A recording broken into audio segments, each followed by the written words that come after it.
Good afternoon, everyone, and welcome to the Rising Network. My name's Lily, and I'm the founder of the Rising Network. And welcome to our online webinar, Creating a Positive Organisational Culture with Dr. Lynn Morgan. I'm really excited about this session, not only because Lynn is a business advisor to the Rising Network, she's also been a really close mentor of mine. So really excited to have you join us, Lynn. So without further ado, I'd like to hand you over to Lynn, who'll do a brief intro about herself, and then kick off into the session. So over to you, Lynn. Okay, so my name's Lynn Morgan, and I'll just tell you a little bit about myself. Over the last, I guess, probably about 40 years, I've been working in Cambridge doing a whole range of different things. But over the last 25 years, I've been particularly working with teams, whether that's in large regional organisations like the Lottery or Regional Development Agency, or more localised organisations such as the Arthur Rank Hospice. And I was the CEO of the Arthur Rank for 9 years. And I retired about 6 months ago. So I've worked in a lot of different organisations and have gained experience on the way, which I think has really helped me in sort of honing the way that I operate. I also have a PhD in organisational psychology, and in that PhD I particularly looked at gender issues, and those were focusing on things like networking and mentoring. Really interesting piece of work. If anybody's got 5 minutes and wants to read 95,000 words on mentoring, you're more than welcome. And I say that as a joke. I don't think anybody would actually want to plough through my pieces. I also have a master's in women's studies, and I just mention that because some people may think a women's studies master's might be a bit flaky and perhaps not serious academic study. But for me, what it really did was actually, you know, they always say we talk about history, but actually there's her story. And I think looking at different aspects of women, both historically and in all different areas, such as the built environment, etc., it gave me an insight into some of the issues that I found as a woman I was experiencing. So that was actually quite a useful experience. In the past, I've both worked for myself, and when I worked for the Lottery, I did quite a lot of management training across the country. I think a particularly interesting time was when I worked, I won't actually say where it was, but it was one of the big museums in Cambridge, very prestigious, in London, one of the very big prestigious museums. And I had a contract to deliver appraisal training. And it was quite interesting to see the way that people who had perhaps worked in an organisation for 30 or 40 years didn't really want to take on board that they should be doing appraisals or they should be rewarding people for good performance. So that was an eye-opener as well. In 2017, I won the Cambridge News Business Excellence Award for Business Person of the Year, which was a huge honour and very unexpected. And I think perhaps one of the later things that I'm very proud of is that just before I left the hospice, we actually got outstanding in our CQC inspection, which for healthcare facilities is really important to us. And in that, they look particularly at as well as all the things such as are the medications all in date, they also look at how you're running the organisation. So that was quite rewarding as well. So that's a little bit about me. I should perhaps say that I've also run my own business as well as sort of management consultancy. I did for several years have a delicatessen, slightly different area of work, I know. But that was quite interesting because having sort of spouted about how to run an organisation and deliver management training and how you should be a good employer, suddenly actually having my own business, which was quite a small business, and employing staff, suddenly you realised, oh yeah, in a big organisation, it's easy to say, oh yes, of course you can have, as much compassionate leave as you want, or, of course if your child's not well, you must stay at home with that child. And you realise when you're a small business, whilst you still want to be a good employer, actually those things are much more challenging. So it was probably quite good for me to see that, as is obvious, not every size fits all. So I hope some of this resonates with you. It's very much about my experience of working in an organisation or several organisations and how I found it works. So I would say that what I'm going to be talking about today is transformational management style. So that's where you very much want to take people with you, and you want those people to feel as engaged and committed to what you're trying to achieve as you feel yourself. And that's sort of the opposite of that is a transactional approach. And so you might see the transactional approaches in very sort of old-fashioned organisations such as stockbrokers or the city or those kind of places where people play hard, work hard, and there are rewards for that if you work that hard and you understand what you're going into, but it's not particularly an organisation style that I would want to work in. Not that I think they'd have me, but anyway. And so it's very alpha in its approach. It's very agentic. So you're doing things as an agent rather than because you feel that's the way it should be. So why have a transformational approach to management? And how do you create that culture? I think that actually we all want to work in a place where actually when we get up in the morning we don't think, oh my God, I can't face going in there. We want to work somewhere that's very supportive and where we're working towards a common goal. We all have the same kind of North Star. And I think that's important because actually, as well as working in a nice environment, you attract talent.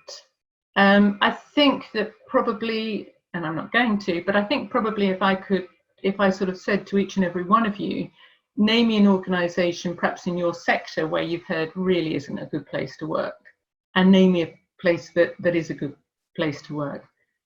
Reputations get out there in the communities, and that's your future workforce that you're really sort of relaying that image to. So that's important as well. Plus, you want to retain your talent. You want to be able to give people the opportunity to be creative, to actually contribute to what you're trying to develop as an organisation, and to actually develop their skills. And if you've got the right environment, if you've got this very sort of forward-thinking organisation, you can do that, and they can actually develop. And even if sometimes they will leave you, they perhaps have a career opportunity that it's too good to say no to, or for other reasons, care commitments, etc., they decide to move on.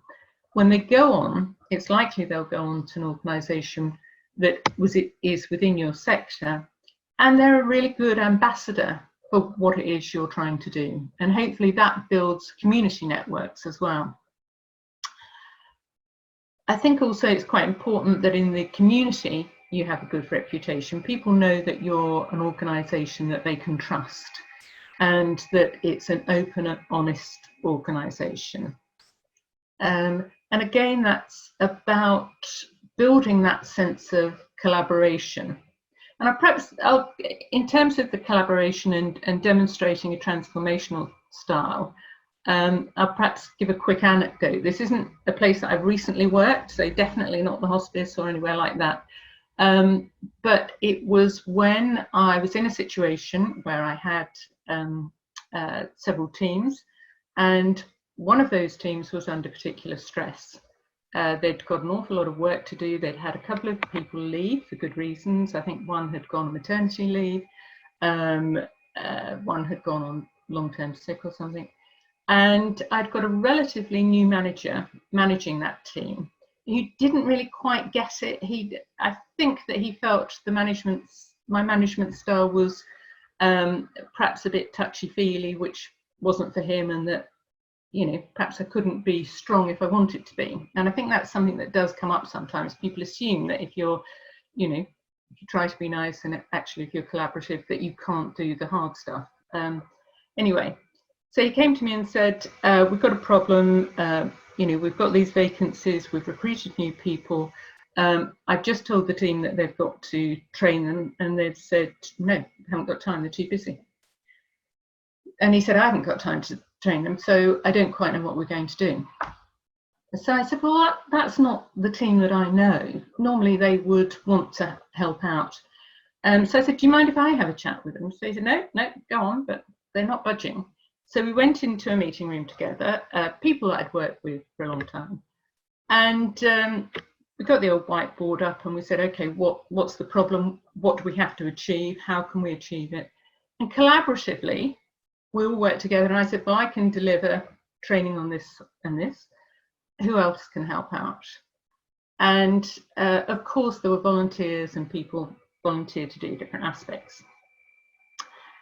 Until we'd actually got more or less the whole thing done. So I turned to the manager and I said, okay, are you okay to pick up these other two things? And he said, yeah, that's fine.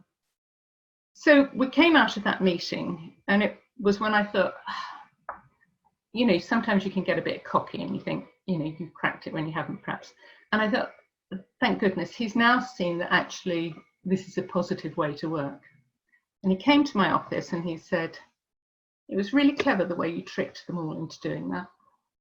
And I realised that I hadn't actually managed to show him anything at all. But hopefully we got the work done, and it felt good and a collaborative piece of work.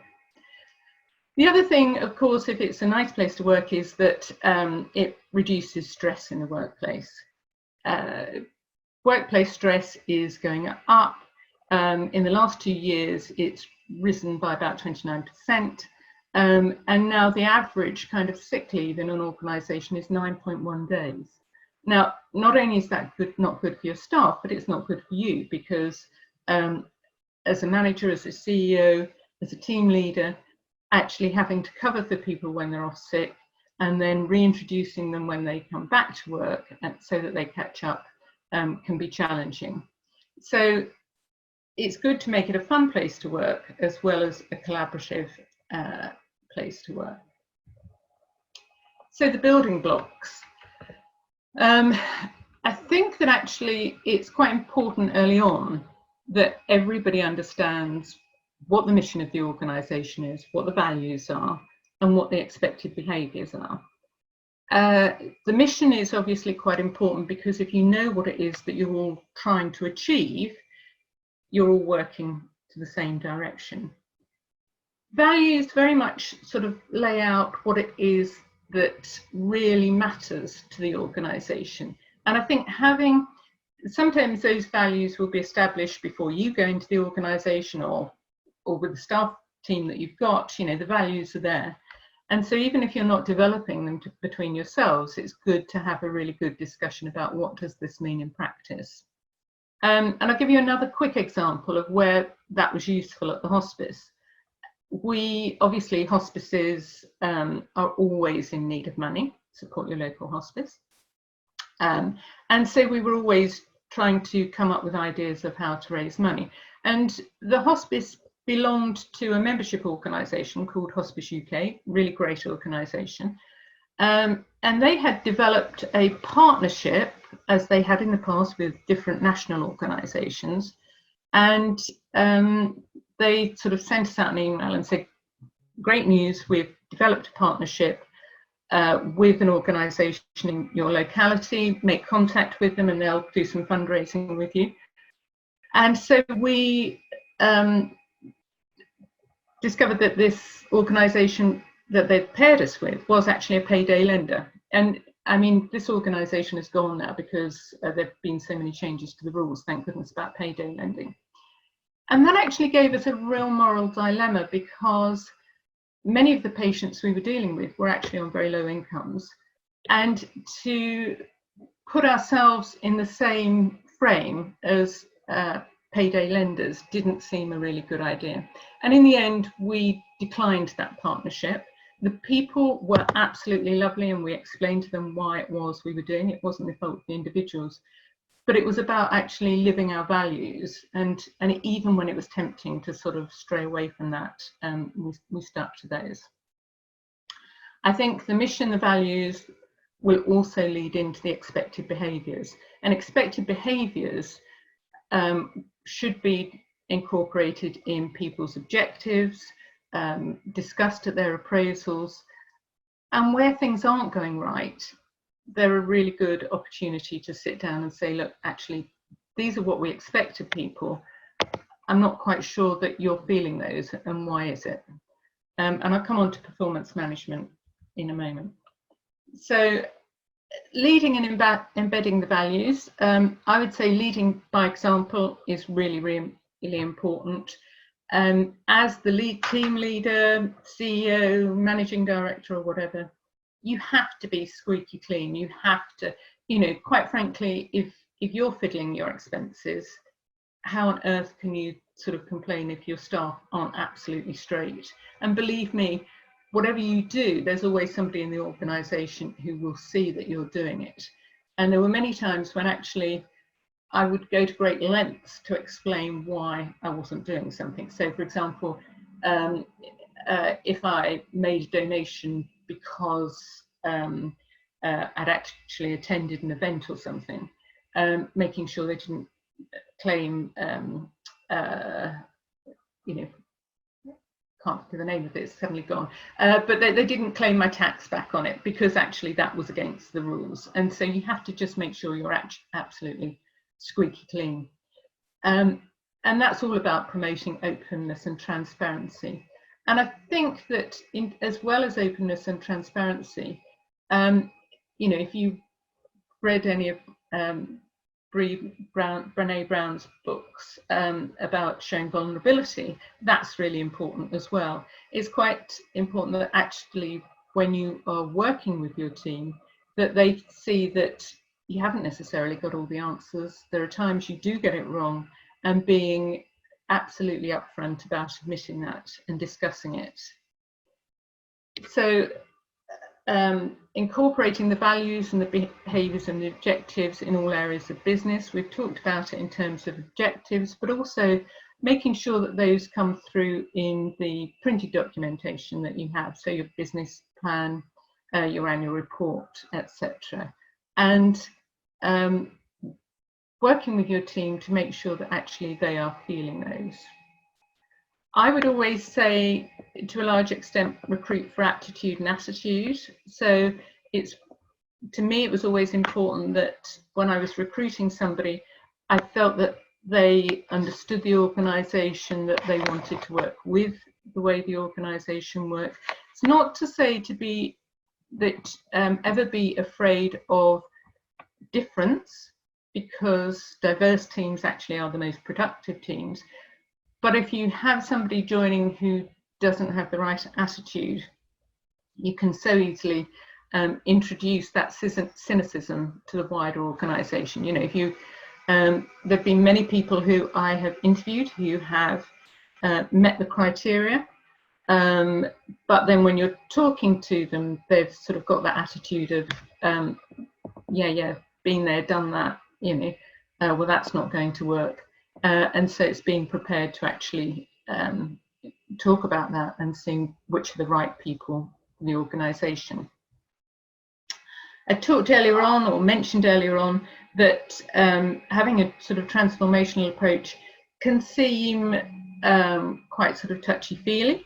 And whilst you do want people to share their feelings and to be very open, there will be situations where actually you have to get into the realms of performance management, because it's simply not fair on the rest of the team if you've got somebody who is habitually not performing, perhaps being really quite disruptive, not working well with the rest of the team.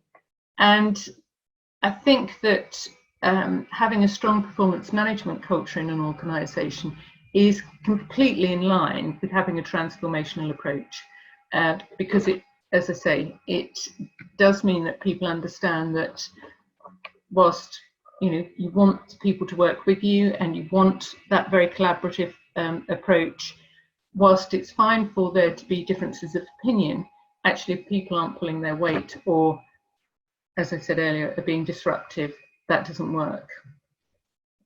So, and I think celebrating success and encouraging pride is really important as well. So having some way of recognizing when people are really working hard, building that team culture, and sometimes that will be about, I don't know, bringing in cake or sweets or whatever, small gestures, but they are really important. And I would say that's not, when I'm talking about the team here, and having a good relationship with the team, it's not just about the obvious players. I think it's also important to look right across the organisation and look at the people who are also working within the organisation. So for us at the charity, we had over 500 volunteers, and those volunteers worked incredibly hard, gave up their time, and whilst they weren't employees, it was really important to make sure that many of the things I'm talking about you actually applied to the volunteers. So listening to their comments, listening to their feedback, talking to them about their ideas about how things can improve, because they're also part of the team.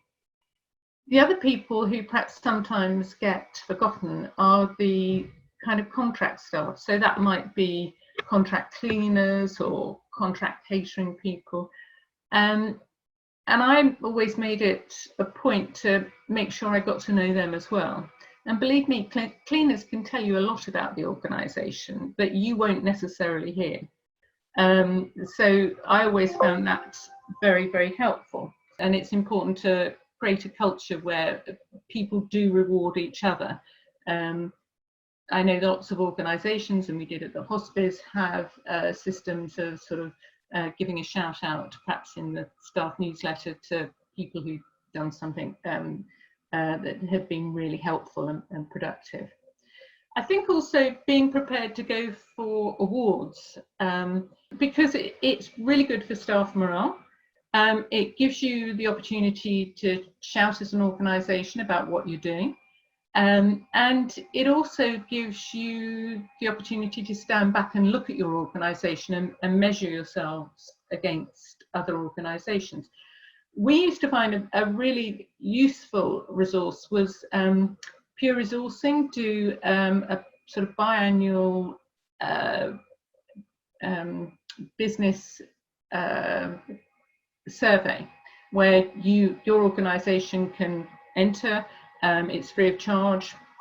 Staff get quite a detailed anonymous questionnaire to fill in, and that can be really useful because you can measure yourself against other organisations, and it gives people the opportunity to say what's not working well as what is working well.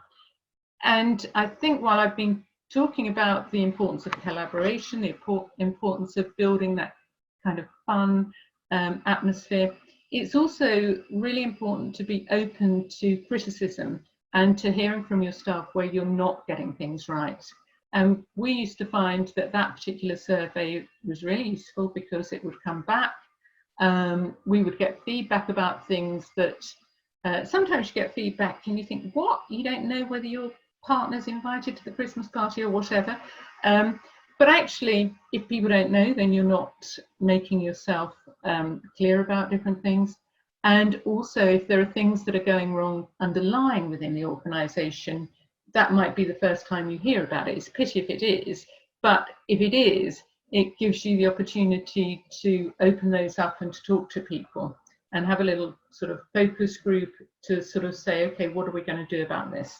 And giving people the chance to come back on it.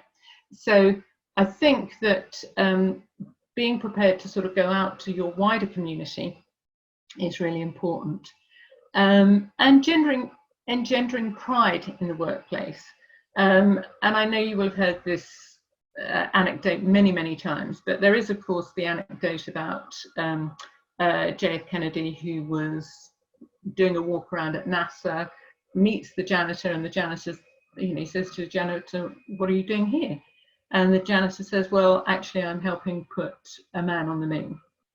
And I think that's what I was talking about earlier on, about ensuring that actually the whole organisation is following the same North Star, is following the same mission and wanting to go in the same direction, and that everybody feels involved in that, not just your kind of clique of senior managers, but actually everybody, and that you have built relationships with people, whatever their role in the organisation, so that if they're not feeling it, they can talk to you about it, or if they have ideas, they can talk to you about them and tell them how they think things could be improved. And often ideas come from places that you wouldn't normally expect, and you think, yeah, why aren't we doing that, or why can't we do that? It also helps you, if you have built relationships with people, it also helps you to understand what's going on in their life. And so if they seem a bit distracted or whatever, and you happen to know that, you know, their child's in hospital, or they've got that kind of relationship with you where they can tell you those things, it also helps you to manage them that little bit easier. So I think that's really important.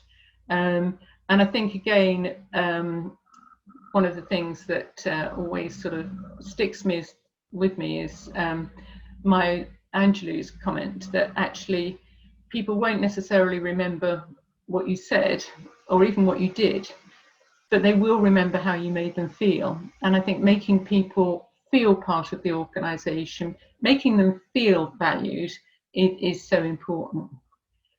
And bringing fun into the workplace. You know, I think that teams and organisations that perhaps have events out of the workplace, remembering that it's important to have those events at different times, because different people will have different commitments. So if it's always sort of drinks in the pub after work, then that may exclude some people. But bringing that fun into the workplace and out of the workplace, and to some degree having those events that people can come along to, and you can meet their families and explore. So I think that what I've talked about very much is the way that I have found it works for me. That's not to say that there aren't people who I'm sure would tell me how I got it wrong, and I would want them to tell me how I got it wrong. I think probably there are very few people who can be confident that actually what they're doing is right, and that they're being really effective in what they do. I guess if you're perhaps King Jong from North Korea, you'd probably be quite confident you're doing it right. But actually, I would say it's quite worrying if everybody's telling you that everything is hunky-dory and you're not hearing the problems as well, because it's solving the problems which are the bits that make an organisational culture really work. I hope that that's sort of been quite useful. Okay. Thank you so much, Lynn. So thank you so much for sharing your tips, all the experience over the 25 years in creating a positive organisational culture. I'd like to open it up for questions. If anyone has any questions, please feel free to unmute yourself or leave a comment in the box and we can read them out. Yeah, Carol, go ahead. Yes. So Lynn, I've been coaching a manager. He's in academia, and I was showing him that it doesn't have to be perfect, that it's good to show your vulnerability, and straight away he had very big fears around, because it's very competitive, and what if I show myself, my true self with my flaws? Could my staff, my team use it against me? How will I look like? So he had loads of counterpoint towards the vulnerability. Okay, I mean, I think that in my experience, when you have shown vulnerability, the team that you're working with not only appreciate it, but it also helps them to understand that they don't have to be perfect. That, I have yet to meet anybody who has all the answers in life, and I think if people think they've got all the answers, then they probably haven't. And I think that admitting that, and admitting if you get something wrong, and so I think with your member of staff, admitting if you've made a mistake and being prepared to discuss that is really healthy, and I think really, you know, develops relationships between teams.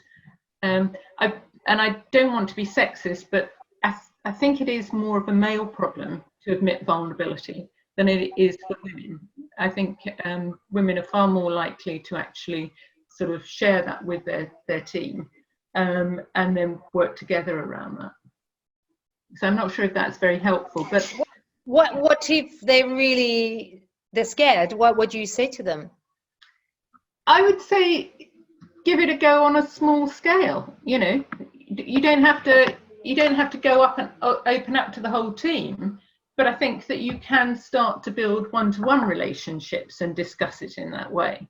And as I say, I think that that's likely to build stronger relationships. And I appreciate what you're saying about competitive environments, but actually in a competitive environment, if you make yourself appear invincible, then the fall is greater. You know, if you then get something wrong, people will, I think, to some extent almost enjoy the fact that you have presented yourself in this way, and yet actually you're fallible as well. So I think he should give it a go. Yeah. Thank you. Thank you. Does anyone else have any questions for Lynn?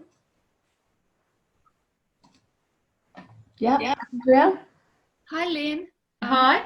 Right. Lynn, I also work in a non-for-profit organization, and I just wonder, I'm currently managing a group of businessmen, if you like. They are on our board, and they are much older gentlemen, and I'm sort of managing the whole group. Do you have any advice how to manage them well and how to get them to sort of work together so we all achieve the same goal? I think that in my career, and I suspect this will be the same as many people who are sort of tuned into this webinar, I have frequently been the only female, often in the past, the younger sort of person as well, with a group of men. I think be yourself, be very confident in what you're doing. And I think that maybe a little bit of a workshop scenario at the start of the meeting about what you're trying to achieve, and invite them to give their ideas about how the team could work collaboratively together. So I think, you know, opening it up to them and showing them that you really value their opinions, but actually it's got to be about the way you can work together and you can achieve your goals. Thank you. I do find that they all seem to have a slightly different agendas why they come on board, which, you know, I understand. Yeah. But it's quite hard to manage their expectations because they all have different expectations, what should be happening, how the board should be managed and what they need to do. But I just sometimes struggle a little bit to rein them back, making sure that actually they work together as a team. So are these like a trustee board, or are they? Yeah. Okay. So I think there's lots of work that you can do with the trustee team. And it's perhaps we probably haven't got too much time to cover that now, but if you contact me, I will give you some ideas about how you can work with a trustee board to get them to adopt the common goals and see how they can contribute to it. And some of that might be, I'm not sure if you've got any documentation about the role of a trustee or the role of a person on this board.